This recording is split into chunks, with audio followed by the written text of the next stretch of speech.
So everyone, today we're going to take a look at the techniques of none other than the double arm guy, the greatest strum player in the entire planet, Michael Angelo Batio. So this is a technique which was started by Mike in 91, I guess 1991, on his No Boundaries album, and his song first, No Boundaries. And since then he's been flashing his arms all over the neck, all over the place, under, over, under, two hands, two guitars, four guitars. I just hope he might not release an 8 guitar model, which can be possible with Mike. Mike can do anything. So what we have learned from Mike, I met Mike a couple of months ago. I met Mike last year, and what Mike told me that all these techniques and tricks, he doesn't use them in the studio. You listen to the No Boundaries version or the studio version, he doesn't use any crazy techniques and under-over thing. This is only for visual appeal. Why do you think Jimmy Page used the bow? Why? Why did Jimi Hendrix break amps? The big amp. The big guitar I'm gonna burn you. Cool. And everyone used to be like, whoa man, that is cool.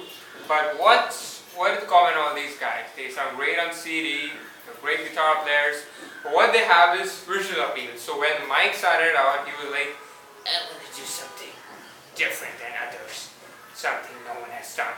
The double guitar thing started out when Mike saw a guy playing two trumpets together. That's when he got the idea, and that's how he started. So today we're going to take a look at the under technique and the under fretboard thing, what he does.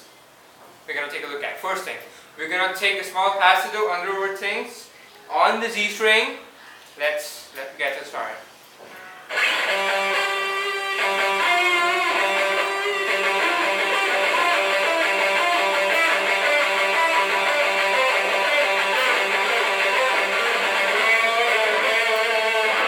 The thing about under thing is when you're changing from under to over, you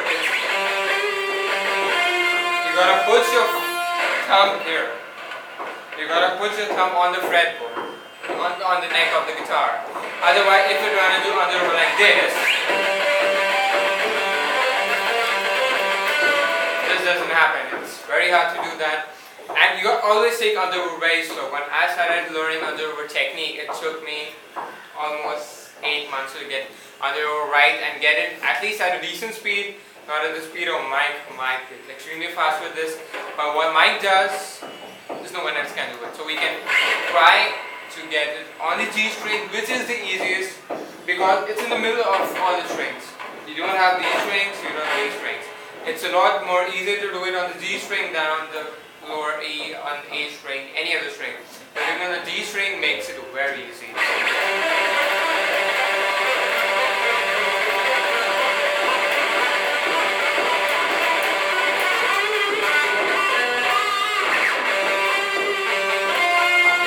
On the neck.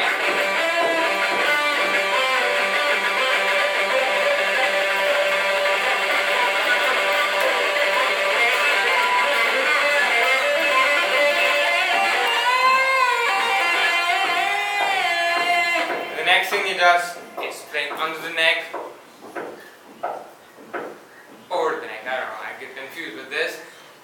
But what he does is the same concept of the under technique. You gotta pivot your finger on the neck. Like you play it on the fretboard, you gotta put it over and pivot it there. If you don't do it, try to do like this. That works out, but that doesn't give you as much control as when you pivot your thumb over the neck. It gives you a lot of control. And you gotta do it very slow. There are a couple of exercises I did.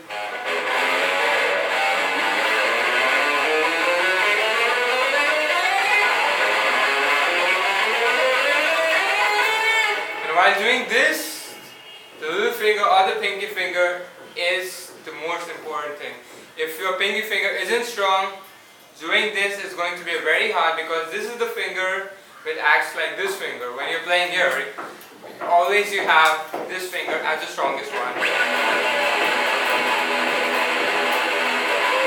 When you're playing under the neck, you you gotta have the little finger very strong. You gotta do the exercise to always make sure the little finger strong, otherwise it becomes very hard for you to even do these things.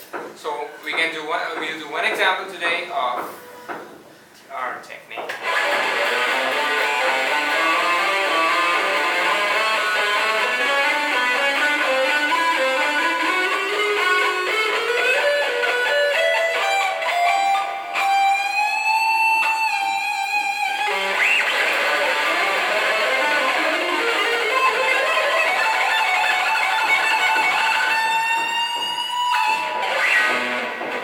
You're gonna start it very slow, you need a lot of control. You're gonna do it like this when you start off playing guitar, and you're gonna get finger independency and dexterity and all. So you try with these exercises.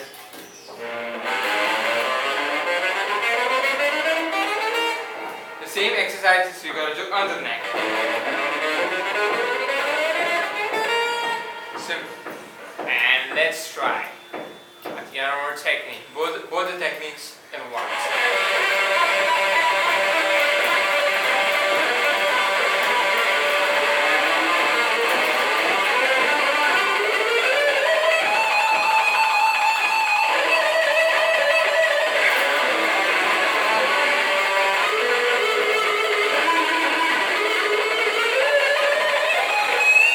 And if you guys ever say, hey, that's not melodic, it's not music. We're not making music here. The other technique and the other technique is all about the visual appeal. If you're a great musician but you need to put a great show, if you don't have a great show, that's simply bullshit. You're playing like, oh man, I'm gonna play today. I'm gonna put my guitar here when I'm playing and I'm gonna do it like this. What the fuck is not working? it's not impressive. Or Mike's is like, I'm gonna do the underwood technique. Wow, that was awesome. See, that's the thing behind it, and that's the only reason he did that. Thank you if you found this lesson helpful.